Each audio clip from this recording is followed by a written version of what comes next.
शांति। आज के बाबा के 13 तारीख के महावाक्य सुनेंगे। आज बाबा ने कहा, पक्का पक्का निश्चय रखना है कि परमात्मा पढ़ाने वाला है। ये परमात्मा की यूनिवर्सिटी है और यहाँ पढ़ाने वाला स्वयं परमात्मा है। दूसरा बाबा ने कहा, अपनी दृष्टि को पवित्र बनाना है, क्रिमिनल को सिविलाइज बनाना है। क्योंकि बाबा कहते दृष्टि पवित्र बनेगी तो मीठे बनेंगे, और जब मीठे बनेंगे तो बाबा ने कहा सेवा भी अच्छे से कर सकेंगे। क्योंकि देवताओं के लिए कहते हैं कि देवताओं की दुनिया पवित्र है और देवताएं बहुत मीठे थे। तो वो मीठे कब बने? पवित्र बने। तो मीठा माना बोलना, देखना, चलना, सब में स्वच्छता पवित्रता हो। तो बाबा ने कहा तो सतयुग आएगा। जब तक हमारी दृष्टि वृत्ति में स्वच्छता पवित्रता नहीं आएगी तब तक सतयुग नहीं आ सकता है और हम भी सतयुग में नहीं जा सकते। तो आज के बाबा के महावाक्य हैं। बाबा ने कहा, मीठे बच्चे, यह गॉड फादरली यूनिवर्सिटी है, मनुष्य से देवता, नर से नारायण बनने की। जब यह पक्का निश्चय हो तब तुम यह पढ़ाई पढ़ सको। प्रश्न, मनुष्य से देवता बनने के लिए तुम बच्चे इस समय कौन सी मेहनत करते हो? बाबा ने कहा उत्तर में, आँखों को क्रिमिनल से सिविल बनाने की, साथ साथ मीठा बनने की। सतयुग में तो है ही सबकी आंखें सिविल, वहाँ यह मेहनत नहीं करनी होती है। यहाँ पतित शरीर पतित दुनिया में तुम बच्चे भाई भाई हो, यह निश्चय कर आंखों को सिविल बनाने का पुरुषार्थ करो। तो बाबा ने कहा, प्रश्न है, भक्तों की किस एक बात से सर्वव्यापी की बात गलत हो जाती है? तो बाबा ने उत्तर में कहा, कहते हैं बाबा जब आप आएंगे तो हम आप पर बारी जाएंगे। तो आना सिद्ध करता है वह यहाँ नहीं है। ओम शांति। बाप रूहानी बच्चों से पूछते हैं कि अपने आत्मा के स्वधर्म में बैठे हो? यह तो जानते हो कि एक ही बेहद का बाप है जिसको सुप्रीम रूह या परमात्मा कहते हैं। परमात्मा है भी जरूर, परम पिता है ना। परम पिता माना परमात्मा। यह बातें तुम बच्चे ही समझ सकते हो। 5000 वर्ष पहले भी यह ज्ञान तुम सबने ही सुना था। तुम जानते हो आत्मा बहुत ही छोटी सूक्ष्म है, उनको इन आँखों से देखा नहीं जाता। ऐसा कोई मनुष्य नहीं होगा जिसने आत्मा को देखा होगा। हाँ, देखने में आ सकती है परंतु दिव्य दृष्टि से, और वह भी ड्रामा के प्लान अनुसार। भक्ति मार्ग में भी इन आँखों से कोई साक्षात्कार नहीं होता। दिव्य दृष्टि मिलती है जिससे चैतन्य में देखते हैं। दिव्य दृष्टि अर्थात चैतन्य में देखना। आत्मा को ज्ञान के चक्षु मिलते हैं। बाप ने समझाया है, बहुत भक्ति करते हैं जिसको नौदा भक्ति कहते हैं। जैसे मीरा को साक्षात्कार हुआ तो डांस करती थी। वैकुंठ तो उस समय नहीं था। मीरा को 500-600 वर्ष हुआ होगा। जो पास्ट हो गया वह दिव्य दृष्टि से देखा जाता है। हनुमान, गणेश आदि के चित्रों की बहुत भक्ति करते करते उसमें जैसे लय हो जाते हैं, मगन हो जाते हैं। भल दीदार होगा परंतु उससे कोई मुक्ति नहीं मिल सकती। मुक्ति, जीवन मुक्ति का रास्ता बिल्कुल न्यारा है। भारत में भक्ति मार्ग में ढेर मंदिर होते हैं, वहाँ शिवलिंग भी रखते हैं। कोई छोटा बनाते हैं, कोई बड़ा। अभी तुम समझते हो जैसे तुम आत्मा हो वैसे वह सुप्रीम आत्मा है। साइज एक ही है। कहते भी हैं हम सब ब्रदर्स, भाई भाई हैं। आत्माएं सब भाई भाई हैं। बेहद का बाप एक ही है, बाकी सब भाई भाई हैं। पार्ट बजाते हैं। यह समझने की बातें हैं, यह ज्ञान की बातें तो जो एक ही बाप समझाते हैं। जिन्हों को समझाते हैं वह फिर औरों को समझा सकते हैं। पहले पहले एक ही निराकार बाप समझाते हैं, उनके लिए ही फिर कह देते हैं सर्वव्यापी है, ठिक्कर भीतर में है। यह तो राइट नहीं है ना। एक तरफ कहते हैं बाबा जब आप आएंगे तो हम बारी जाएंगे, ऐसे थोड़ी कहते हैं कि आप सर्वव्यापी हो। कहते हैं आप आएंगे तो बारी जाएंगे, तो इसका मतलब यहाँ नहीं है कि मेरे तो आप दूसरा ना कोई, जरूर उनको याद करना पड़े। ये बाप ही बैठ बच्चों को समझाते हैं। इसको रूहानी नॉलेज कहा जाता है। यह जो गाया जाता है आत्मा परमात्मा अलग रहे बहुकाल, उसका हिसाब भी समझाया जाता है। बहुकाल माना बहुकाल से बाबा ने कहा तुम आत्माएं अलग रही हो, अब बाप के पास आए हो राजयोग सीखने। बाप तो सर्वेंट है। बड़े आदमी जब सही माना साइन करते हैं तो नीचे लिखते हैं ओबीडियंट सर्वेंट। बाप सब बच्चों का सर्वेंट है। कहते हैं बच्चे मैं तुम्हारा सर्वेंट हूँ, तुम कितनी हुज्जत से बुलाते हो, आप आओ, आकर के हम पतितों को पावन बनाओ। पावन होते ही हैं पावन दुनिया में, यह समझने की बातें हैं। बाकी तो सब है कंड्रस। यह गॉड फादरली वर्ल्ड यूनिवर्सिटी है। एम ऑब्जेक्ट क्या है? मनुष्य से देवता बनाना। बच्चों को ये निश्चय है कि हमको ये बनना है।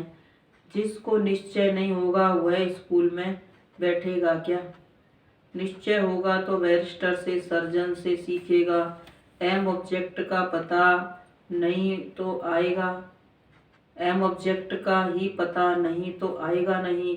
तुम बच्चे समझते हो हम नर से मनुष्य से देवता, नर से नारायण बनते हैं। यह सच्ची सच्ची सत्य नर से नारायण बनने की कथा है। कथा क्यों कहा जाता है? क्योंकि 5000 वर्ष पहले भी यह नॉलेज सीखी थी। जो पास्ट को कथा, तो पास्ट को कथा कह देते हैं।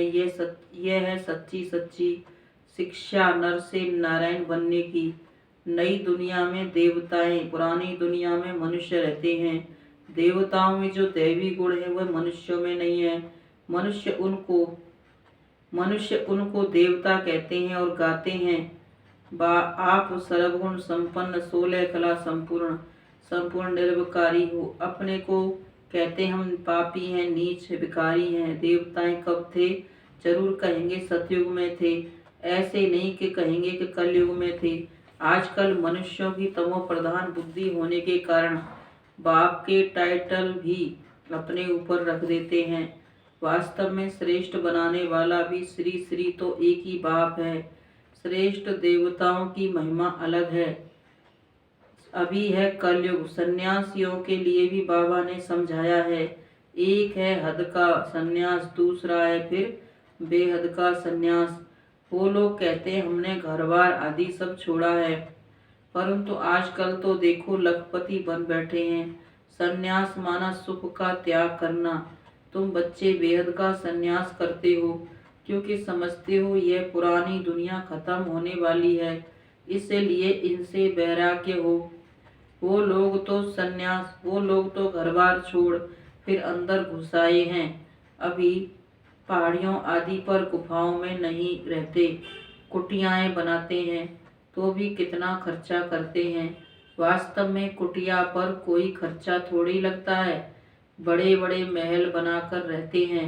आजकल तो सब तमो प्रधान है। अभी है ही कलयुग। सतयुगी देवताओं के चित्र नहीं होते तो स्वर्ग का नाम निशान गुम हो जाता। तुमको समझाया जाता है अब मनुष्य से देवता बनना है। आधा कल्प भक्ति मार्ग की कथाएं हैं, सुनकर सीढ़ी नीचे उतरते आए हो। फिर 5000 वर्ष बाद एक्यूरेट वही ड्रामा रिपीट होगा। बाबा ने समझाया भी है, किसको ऐसे नहीं कहना है कि भक्ति को छोड़ो। ज्ञान आ जाता है तो आपे ही भक्ति छूट जाएगी। समझते हैं हम आत्मा हैं, अब बेहद के बाप से हमको वर्षा लेना है। पहले पहले बेहद के बाप की पहचान चाहिए। हाँ, वह निश्चय हो गया तो फिर हद के बाप से बुद्धि निकल जाती है। ग्रस्त व्यवहार में रहते बुद्धि का योग बाप के साथ लग जाएगा। बाप खुद कहते हैं शरीर निर्वाह अर्थ कर्म करते बुद्धि में याद रहे एक बाप की। देहधारियों की याद ना रहे, वह होती है जिस्मानी यात्रा। यह है तुम्हारी रूहानी यात्रा, इसमें धक्का नहीं खाना है। भक्ति मार्ग है ही रात, धक्का खाना पड़ता है, यहाँ धक्के की बात नहीं। याद करने के लिए कोई बैठता नहीं है। भक्ति मार्ग में कृष्ण के भक्त चलते हैं, चलते फिरते कृष्ण को याद नहीं कर सकते क्या? दिल में तो उनकी याद रह जाती है ना। एक बार जो चीज देखी जाती है वह चीज याद रहती है। तो तुम घर बैठे शिव बाबा को याद नहीं कर सकते हो, यह नई बात है। कृष्ण को याद करना वह पुरानी बात हो गई। शिव बाबा को तो जानते ही नहीं है, उनका नाम रूप क्या है, सर्वव्यापी भी क्या है, कोई बताए। तुम बच्चे जानते हो हम आत्मा का बाप परम पिता परमात्मा है। आत्मा को परमात्मा कह नहीं सकते। सर्व अंग्रेजी में आत्मा को सोल कहा जाता है। एक भी मनुष्य नहीं जो पारलौकिक बाप को जानता हो। वह बाप ही ज्ञान का सागर है, उनमें नॉलेज है मनुष्य को देवता बनाने की।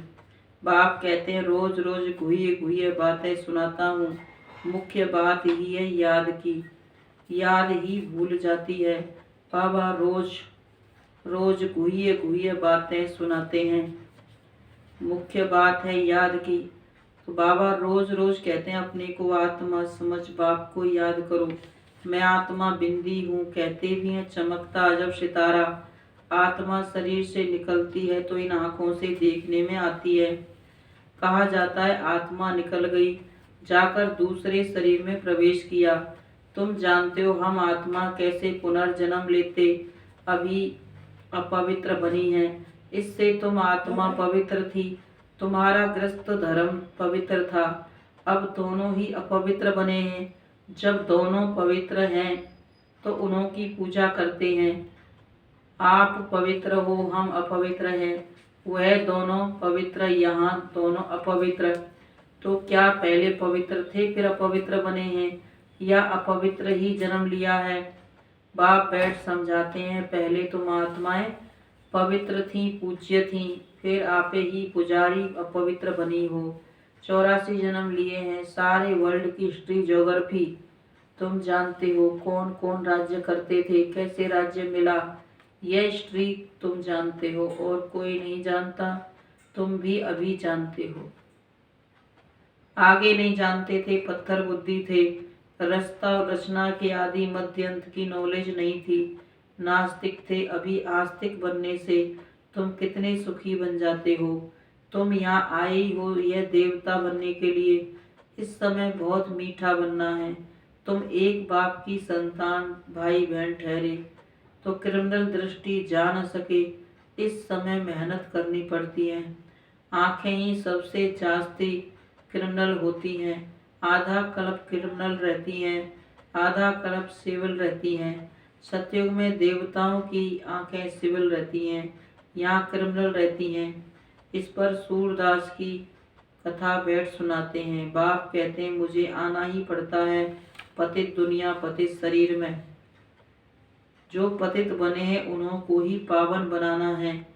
तुम जानते हो कृष्ण और राधे दोनों अलग अलग राजाई के थे, प्रिंस प्रिंसेस थे। पीछे स्वयंवर बाद लक्ष्मी नारायण बनते हैं तो फिर उन्हों की डिनाइस्टी गाई जाती है, संवत भी उनसे कहा जाता है, कहा जाएगा। सतयुग की आयु लाखों वर्ष कह देते हैं।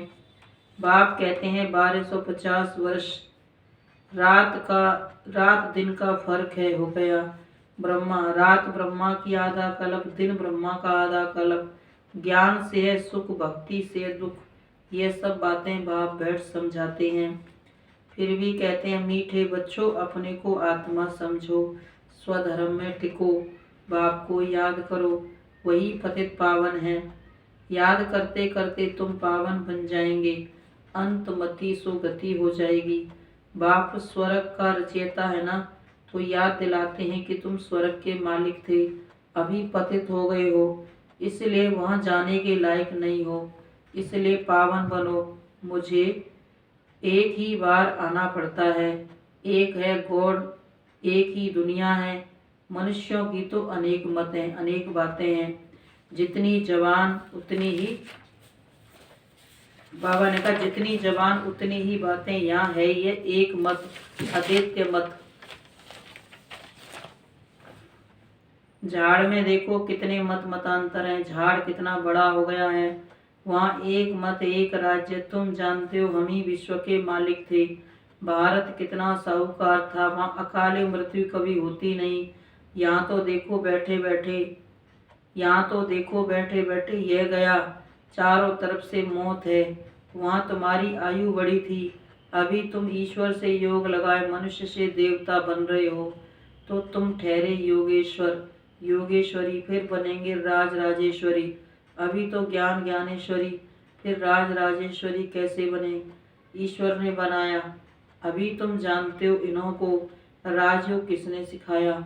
ईश्वर ने। वहाँ उन्हों की 21 पीढ़ी राजाई चलती है। वह तो एक जन्म में दान पुण्य करने से राजा बनते हैं। मर गया तो खलास। अकाले मृत्यु तो सबकी आती रहती है। सतयुग में ये ला नहीं है। वहाँ ऐसे नहीं कहेंगे कि काल खा गया। जरा भी दुख की बात नहीं। तुम सुख धाम का मालिक बनने के लिए अभी पुरुषार्थ कर रहे हो। अच्छा, मीठे मीठे सिकिलदे बच्चों प्रति माता पिता बाप दादा का याद प्यार गुड मॉर्निंग। रूहानी बाप की रूहानी बच्चों को नमस्ते। हम रूहानी बच्चों की रूहानी माता पिता बाप दादा को गुड मॉर्निंग और नमस्ते बाबा, नमस्ते।